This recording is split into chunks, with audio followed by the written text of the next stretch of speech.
ओम शांति। आप सभी का हार्दिक स्वागत है। आज दिनांक है 7 सितंबर 2025 और हम सुनेंगे बाबा के वो अमूल्य अव्यक्त महावाक्य जो 31 दिसंबर 2006 को सुनाए गए थे। नवयुग के सृजनकर्ता बाप दादा इस अवसर पर हमें केवल नए वर्ष की ही नहीं बल्कि आने वाले स्वर्णिम युग की भी बधाई देने आए हैं। बाबा हमें स्मरण कराते हैं कि जैसे पुराना वर्ष विदा होता है वैसे ही हमें अपने पुराने संस्कारों, सीमाओं और नकारात्मक प्रवृत्तियों को भी पीछे छोड़ना है। नया वर्ष हमारे लिए केवल कैलेंडर का बदलाव नहीं बल्कि आत्मा की नवीनता का प्रतीक होना चाहिए। इस समय हमें अपनी आत्मिक शक्ति और हिम्मत को इतना प्रबल बनाना है कि परिस्थितियाँ और माया डगमगाए, लेकिन हमारा विश्वास और संकल्प अडिग रहे। विश्व परिवर्तक होने के नाते हमारा पहला कर्तव्य स्वयं में परिवर्तन लाना है, फिर अपने ब्राह्मण परिवार को उच्च बनाना है और अंततः संपूर्ण विश्व को दिव्य स्वरूप की ओर अग्रसर करना है।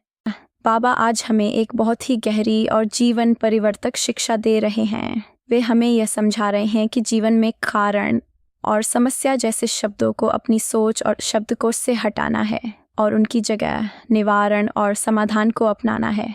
जब हम हर स्थिति को समस्या मानते हैं तो ऊर्जा और विश्वास कमजोर हो जाता है, लेकिन जब हम उसी परिस्थिति को समाधान खोजने का अवसर मानते हैं तो शक्ति और सकारात्मकता स्वतः बढ़ जाती है।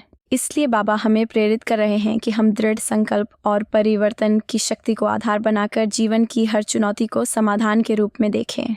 आज की मुरली का सार यही है कि कारण और समस्या को विदाई देकर स्वयं को निवारण और समाधान स्वरूप में स्थापित करना है। आज की मुरली में हम बच्चों के लिए एक गहन प्रश्न उठता है कि विश्व परिवर्तक आत्माएं इस नए वर्ष में किन शब्दों को त्यागें और कौन सा स्वरूप अपनाएं। बाबा इसका उत्तर देते हुए स्पष्ट करते हैं कि हमें कारण और समस्या जैसे शब्दों को हमेशा के लिए अपनी डिक्शनरी से हटा देना है, क्योंकि ये सोच को सीमित करते हैं और आत्मा को बोझिल बनाते हैं।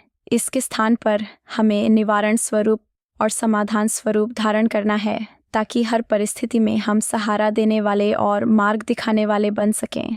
स्वयं को कारण मानने या दूसरों को दोष देने के बजाय हमें परोपकारी और दयालु आत्मा बनकर शुभ भावनाओं और शुभ कामनाओं से सहयोग की धारा प्रवाहित करनी है। यही सच्चे विश्व परिवर्तक की पहचान है। ओम शांति। आज सृजनकर्ता बाप दादा अपने समस्त बच्चों को एक साथ दोहरी बधाई देने पधारे हैं, नए वर्ष की भी और आने वाले नवयुग की भी। जिस प्रकार नए साल का आगमन उत्साह और आनंद लेकर आता है, उसी प्रकार नवयुग का स्मरण भी हमारी आत्मा को उल्लास और शक्ति से भर देता है। प्रश्न यह है कि क्या हम केवल नए वर्ष की शुभकामनाएं बांटने आए हैं या नवयुग की दिव्यता का अनुभव करने भी तत्पर हैं। जैसे वर्ष परिवर्तन के समय मन में उमंग जागती है कि आया, वैसे ही क्या हमारे हृदय में नवयुग के आगमन की अनुभूति उतनी ही निकट और जीवंत है। क्या हमें अपने दिव्य स्वरूप का वह उज्ज्वल शरीर मानो प्रकाशमयी पोशाक की तरह सामने दिखाई देता है। इसी अनुभूति को जागृत करने के लिए आज बाप दादा हम सबको डबल मुबारक दे रहे हैं। बाबा आज हमें गहराई से यह एहसास करा रहे हैं कि जैसे हम नए वर्ष का स्वागत करते हैं, वैसे ही नवयुग की स्मृति को भी अपने निकट लाना है। प्रश्न है, क्या हम अपने उस स्वर्णिम प्रकाशमय शरीर को अपने सामने स्पष्ट अनुभव करते हैं। बच्चों के मन और नयनों में नवयुग की झलकें उभर रही हैं, जहाँ तन, मन, धन और संबंध सब श्रेष्ठ और परिपूर्ण हैं, जहाँ हर ओर संपन्नता और सर्व प्राप्तियों के भंडार भरे हुए हैं। उस अनुभव में आनंद है कि अभी हम पुरानी दुनिया में हैं और अगले ही क्षण अपने दिव्य राज्य में प्रवेश करने वाले हैं। क्या हमें अपना राज्य याद है? जैसे हम आज पुराने वर्ष को विदाई और नए वर्ष का स्वागत करने के लिए आए हैं, वैसे ही क्या हमने यह भी संकल्प लिया है कि अपने पुराने संस्कारों, स्वभाव और आदतों को भी विदाई देंगे। वर्ष को अलविदा कहना तो सहज लगता है, लेकिन क्या हम माया और अपने दोषों को भी उतनी ही सहजता से छोड़ने को तैयार हैं, या फिर कहीं न कहीं उनसे अभी भी मोह बना हुआ है? ये आत्ममंथन ही हमें सच्ची विदाई और वास्तविक नवीनता की ओर ले जाता है। आज हमें अपने जीवन में गहराई से यह परख करनी है कि क्या हम केवल पुराने वर्ष को विदाई दे रहे हैं या सचमुच अपने पुराने संस्कारों, स्वभाव और माया को भी अलविदा कह रहे हैं। कहीं ऐसा तो नहीं कि माया से अभी भी थोड़ी लगाव है। बाप दादा आज हम सभी बच्चों से यही चाहते हैं कि हम दृढ़ निश्चय की शक्ति से अपने नकारात्मक संस्कारों को हमेशा के लिए विदा करें और नवयुग के दिव्य संस्कारों को अपने जीवन में स्वागत करें। प्रश्न यही है, क्या हमारे भीतर इतनी हिम्मत है कि हम कह सकें अब यह होना ही है। जो आत्माएं यह विश्वास रखती हैं कि परिवर्तन निश्चित है और इसे पूरा करने की शक्ति उनमें है, वही सच्ची हिम्मत वाले कहलाते हैं। तो आइए आज हम सभी दृढ़ संकल्प लें कि पुरानी दुनिया और माया के बंधनों से पूर्ण विदाई देकर नए युग की ओर आत्मविश्वास से बढ़ेंगे और अपने जीवन को शुभारंभ की सच्ची बधाई देंगे। अच्छा, डबल फॉरेनर्स तो सचमुच होशियार हैं, क्योंकि उनके पास डबल नशा है। बाप दादा हर महीने बच्चों का रिजल्ट देखते हैं और उन्हें खुशी होती है कि उनके बच्चे हिम्मत वाले भी हैं और समझदारी से जवाब देने वाले भी। कारण ये है कि वे जानते हैं एक कदम अगर हम हिम्मत से बढ़ाएंगे तो बाप हजारों कदम मदद के रूप में साथ देगा। यह अधिकार केवल उन्हीं को मिलता है जो सच्चे दिल से दृढ़ निश्चय रखते हैं। लेकिन समस्या तब आती है जब हिम्मत तो होती है, फिर भी मन में व्यर्थ संकल्प आने लगते हैं। कर तो रहे हैं, होना तो चाहिए, करेंगे तो जरूर, लेकिन पता नहीं। यही पता नहीं का विचार हमारी शक्ति को कमजोर कर देता है, जबकि वास्तविकता यह है कि जब बाप साथ है तो फिर असफलता या शक की गुंजाइश ही नहीं रह जाती। इसीलिए सोचना यही है, यह काम होना ही है और मैं इसे पूरा करूंगा। यही दृढ़ निश्चय हिम्मत को स्थिर रखता है और हमें उड़ान देता है। आज की मुरली का मुख्य संकेत यही है कि पता नहीं या तो जैसे व्यर्थ विचार हमारी हिम्मत को कमजोर कर देते हैं। इसके स्थान पर हमें अटूट निश्चय के साथ ये संकल्प रखना है कि करना ही है, क्योंकि बाबा की 1000 गुना मदद हर कदम पर हमारे साथ है। प्रश्न है, इस नए वर्ष में हम अपनी नवीनता क्या बनाएंगे? उत्तर है, अपनी हिम्मत को इतना दृढ़ और स्थिर बनाना कि परिस्थितियां या माया कितनी भी कोशिश करे, लेकिन हमारी दृढ़ता कभी न डगमगाए। यह नया वर्ष हमें ये स्मरण दिलाता है कि हम कभी कभी मजबूत और कभी कभी अस्थिर नहीं रह सकते, बल्कि हर समय अचल रहना है। आखिर हमारी असली पहचान क्या है? हम केवल किसी स्थान विशेष के परिवर्तक नहीं, बल्कि विश्व परिवर्तक हैं। चाहे हम गांव में रहें, लंदन में, अमेरिका में या भारत में, हमारा वास्तविक ध्येय है विश्व कल्याण। यही हमारा कर्तव्य, यही हमारी पहचान और यही हमारा सच्चा व्यवसाय है। जब बाप दादा बच्चों को इस जागरूकता में देखते हैं तो उनके मुख पर भी मीठी मीठी मुस्कान खिल उठती है।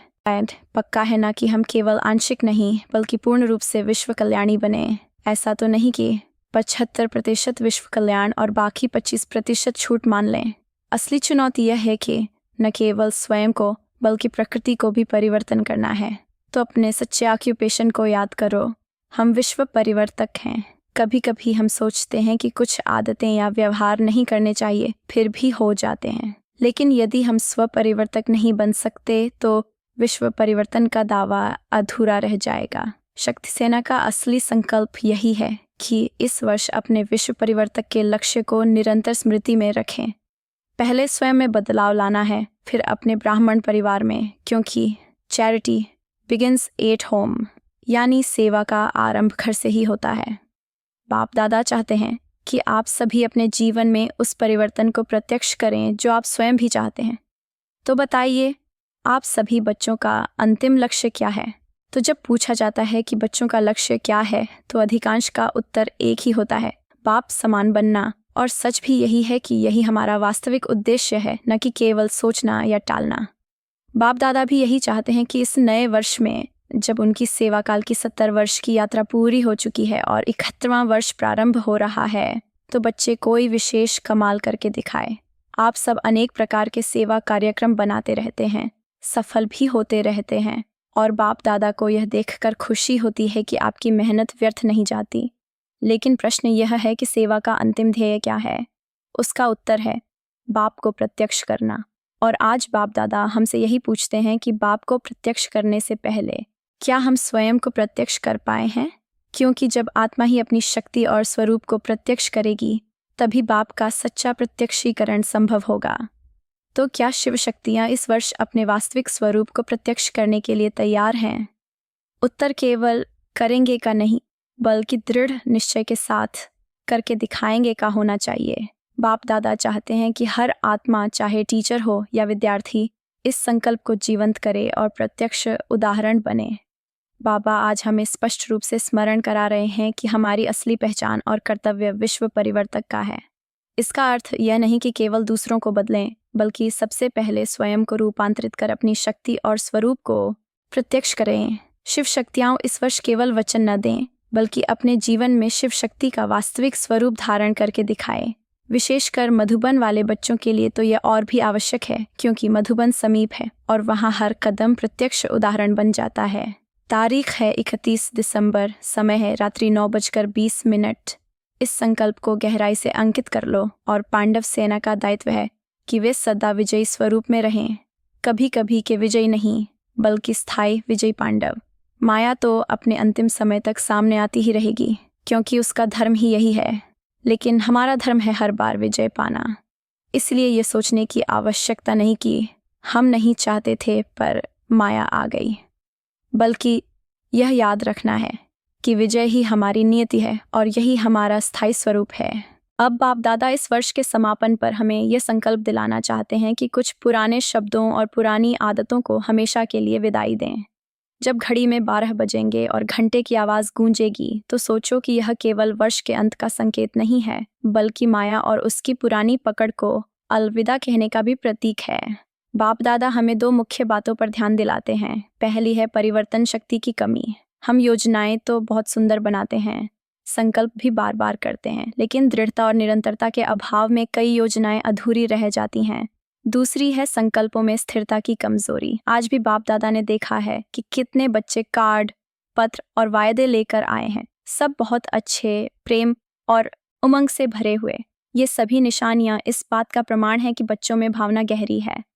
अब आवश्यकता इस बात की है कि भावना और योजनाएं केवल कागज या संकल्प तक सीमित न रहें, बल्कि उन्हें दृढ़ता से जीवन में उतारा जाए और पदम पदम गुणा सफलता में बदला जाए। यही सच्चा विदाई समारोह है। आज जो बच्चे सम्मुख बैठे हैं, उनके दिल की हर भावना और हर आवाज़ बाप दादा तक पहुंच चुकी है।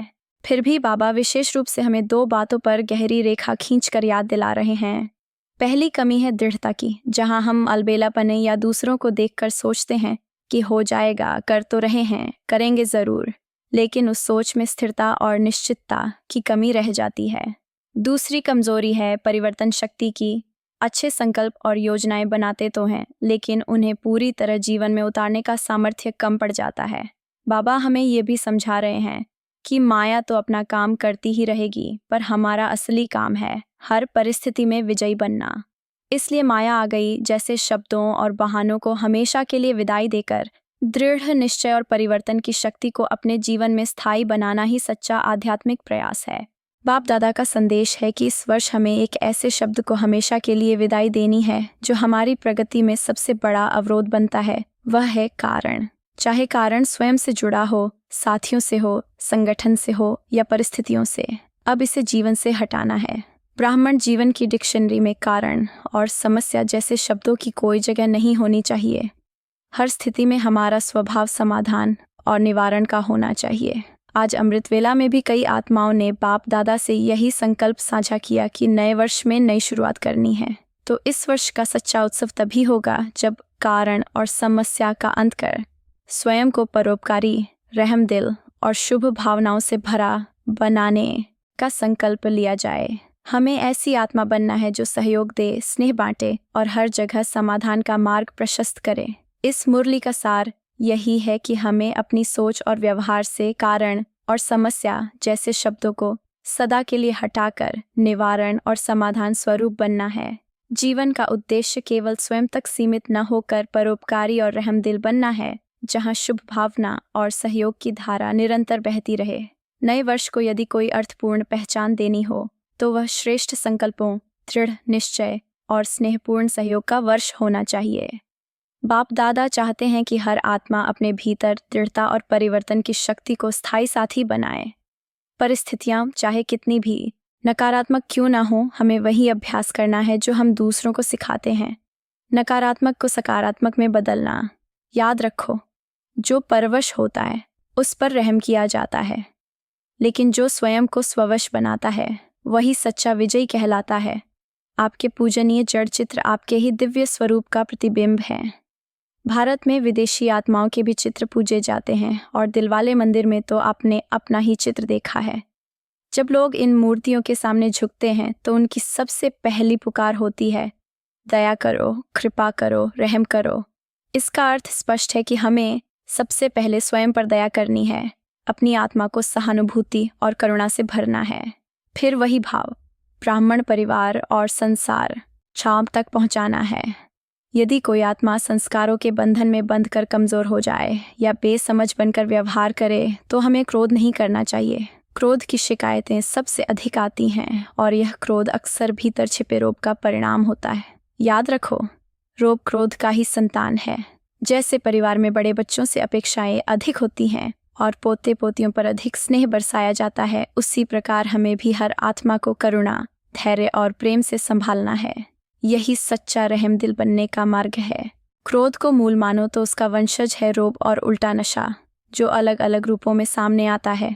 कभी बुद्धि के घमंड में, कभी कर्तव्य के बोझ में, तो कभी सेवा के विशेष कार्यों के अहंकार में। यह सब भीतर छिपे रोग के ही रूप हैं। बाबा हमें सिखा रहे हैं कि नए वर्ष की शुरुआत दया, करुणा और कृपा से होनी चाहिए। जैसे नए साल पर लोग एक दूसरे को बधाई देते हुए मुख मीठा कराते हैं, वैसे ही हमारा चेहरा भी पूरे वर्ष मिठास और मुस्कान से भरा रहना चाहिए। केवल शब्दों से ही नहीं, बल्कि हमारे चेहरे की रूहानियत और स्नेह लोगों को शांति और खुशी का अनुभव कराएं। कटुता और कड़वाहट के लिए जगह न हो। जब आत्माएं अपनी सच्चाई बाबा से साझा करती हैं तो उनकी बड़ी शिकायत यही होती है कि क्रोध और उसके बच्चे यानी रोब और अहंकार जीवन में बार बार बाधा बन जाते हैं। इसलिए बाबा की प्रेरणा है, दयालु, कृपालु और रहमदिल बनो और अपने चेहरे को हमेशा रूहानियत की रोशनी और मुस्कान से जगमगाते रहो। बाप दादा इस नए वर्ष में हम सभी को जीवन से कटुता को समाप्त करने का संदेश दे रहे हैं। कई आत्माएं स्वयं स्वीकार करती हैं कि वे ऐसा नहीं चाहती, फिर भी परिस्थितियों में फंसकर कटुता आ जाती है। बाबा स्पष्ट करते हैं कि इसका कारण है दृढ़ता की कमी। हम वचन तो ले लेते हैं, संकल्प भी करते हैं, लेकिन जब कठिन समय आता है तो वही दृढ़ता डगमगा जाती है। जबकि सच्चाई यह है कि दृढ़ता ऐसी शक्ति है जिसे दुनिया वाले भी मानते हैं। शरीर छूट सकता है, लेकिन वचन नहीं छूटना चाहिए। चाहे सहना पड़े, बदलना पड़े या झुकना पड़े, लेकिन जिसने अपने वचन को निभाया वही हर कदम पर सफलता का प्रतीक बनता है। दृढ़ता वास्तव में सफलता की चाबी है और यह चाबी हर आत्मा के पास है। बस हमें यह सुनिश्चित करना है कि समय आने पर यह चाबी गुम न हो, बल्कि सदा अपने पास सुरक्षित रहे। यही बाबा का विशेष संकेत है। दृढ़ रहो और सफलता को अपना साथी बनाओ। नए वर्ष का सच्चा संदेश है नवीनता, स्वयं में परिवर्तन, सहयोगियों में जागृति और विश्व में बदलाव। पीछे बैठे सभी सुन रहे हैं ना? तो अब ये सोचने का समय नहीं कि बड़े करेंगे और हम छोटे हैं। याद रखो, हर बच्चा छोटा हो या बड़ा बाप का अधिकारी है। जब बाबा ने कहा है मेरा बच्चा अधिकारी है, तो हर आत्मा श्रीमत पर चलने और सर्व प्राप्तियां पाने की हकदार है। टीचर्स आपस में योजनाएं बनाएं, भारत और विदेश दोनों मिलकर कार्यक्रम तैयार करें। बाप दादा ने संकेत दिया है कि इस वर्ष प्रतियोगिता होगी। कौन सा झोन, चाहे भारत का हो या विदेश का, सबसे आगे निकलकर नंबर 1 बनता है, उसे स्वर्ण कप का पुरस्कार मिलेगा। लेकिन यह कप सिर्फ व्यक्तिगत प्रयास से नहीं मिलेगा, बल्कि साथियों को साथ लेकर चलने से मिलेगा। क्योंकि बाप दादा ने देखा है कि जब तक बच्चों का परिवर्तन दृढ़ नहीं होता, तब तक विश्व परिवर्तन भी ठहर सा जाता है। और इसी देरी के कारण आत्माएं नए नए प्रकार के दुखों का अनुभव करती रहती हैं। इसलिए यह वर्ष मिलकर परिवर्तन का, सहयोग का और सच्ची नवीनता का होना चाहिए। दुनिया में दुख और अशांति लगातार नए रूपों में उत्पन्न हो रहे हैं और बाप दादा अब बच्चों से यही चाहते हैं कि वे इन पीड़ाओं का निवारण करें। हे मास्टर सुखदाता बच्चे, दुखी आत्माओं पर दया करो और उनका बोझ हल्का करो। भक्त भी अपनी भक्ति में थक चुके हैं, अब उन्हें मुक्ति और शांति का अनुभव दिलाना हमारा कार्य है। क्या हमें रहम नहीं आता? अक्सर हम अपनी सेवा और दिनचर्या में इतने व्यस्त हो जाते हैं कि दूसरों की पीड़ा पर ध्यान नहीं देते। लेकिन याद रखो, जो भी बच्चा बाबा का आदेश मानकर चल रहा है, वही वास्तव में एक महत्वपूर्ण निमित्त है। नए वर्ष में जैसे कुछ बच्चों को गिफ्ट देकर खुश किया जाता है, वैसे ही हमें भक्तों की आशाओं को पूरा करना है, उन्हें उनके प्रयासों का फल देना है। दुखी आत्माओं को उनके दुख से मुक्त कर उन्हें मुक्ति धाम की शांति का अनुभव कराना, यही इस वर्ष का सच्चा उपहार है और यही हमारा सर्वोच्च योगदान है। ब्राह्मण परिवार में हर आत्मा को अपने दिल का स्नेह और सहयोग देना चाहिए। यह सबसे बड़ा उपहार है। अब सवाल यह है कि आपके पास यह गिफ्ट का स्टॉक है या नहीं। स्नेह है, सहयोग है, मुक्ति दिलाने की शक्ति है।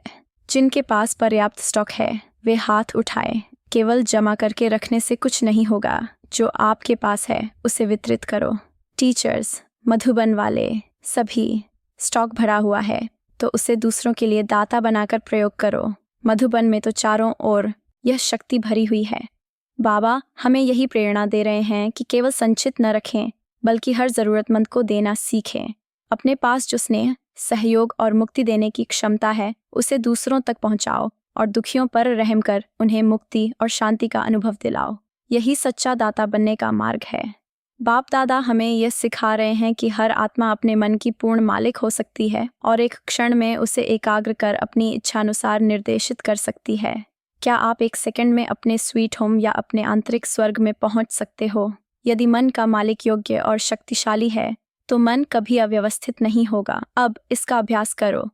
दिन के दौरान बार बार अपने मन को एकाग्र कर तुरंत अपने स्वर्ग या स्वीट होम में पहुंचने का अनुभव करो।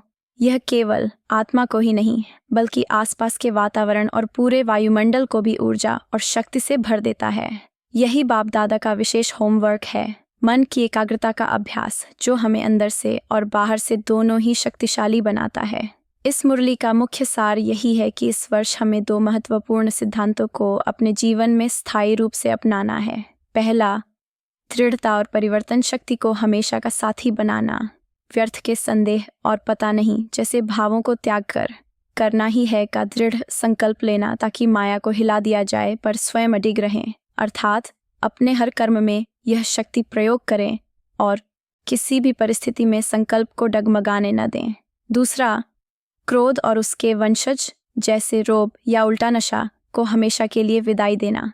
इसके स्थान पर दयालुता, कृपा और रहमदिलपन अपनाएं और अपने चेहरे पर सदा स्नेह और मुस्कान बनाए रखें। इसका अर्थ है कि हम अपने जीवन में प्रेम, शांति और रूहानियत को स्थायी बनाएं और किसी भी रूप में कड़वाहट या क्रोध को प्रवेश न दें। यही इस वर्ष का वास्तविक लक्ष्य और अभ्यास है। आज का वरदान यह है कि मुरलीधर की मुरली से सच्चा प्रेम रखने वाले बच्चे सदा शक्तिशाली आत्मा बनते हैं। इसका अर्थ यह है कि जो बच्चे मुरली का नियमित अध्ययन करते हैं और उसके संदेशों से प्रेम करते हैं, उनके सामने कोई भी विघ्न टिक नहीं सकता। मुरलीधर से प्रेम रखने का वास्तविक प्रमाण है मुरली के प्रति लगन और श्रद्धा। यदि कोई कहता है कि मुरलीधर से प्रेम है लेकिन पढ़ाई के लिए समय नहीं निकालता, तो ये बापा दादा के अनुसार स्वीकार्य नहीं है, क्योंकि जहाँ सच्ची लगन होती है वहाँ बहाने नहीं चलते। इस प्रकार मुरली का अध्ययन और परिवार के प्रति सच्चा प्रेम दोनों मिलकर आत्मा का मजबूत किला बनाते हैं, जो उन्हें हर बाधा से सुरक्षित और सशक्त बनाए रखता है। आज का संदेश यह है कि हर परिस्थिति में स्वयं को ढालना सीखो, तभी तुम सच्चे सोने की तरह चमकने वाले रियल गोल्ड बनोगे। जीवन की चुनौतियां अब चाहे जैसी भी हों, अपने मन, दृष्टिकोण और कर्मों को सही दिशा में ढालकर ही असली मूल्यवान आत्मा के रूप में उभर सकते हो। तो मीठे मीठे बच्चों, अपने रूहानी माता पिता और बाप दादा को याद करते हुए उनका स्नेह और आशीर्वाद स्वीकार करो और उन्हें गुड मॉर्निंग कहो। इसी तरह हम सभी रूहानी बच्चों का नमस्ते रूहानी बाप दादा को ओम शांति।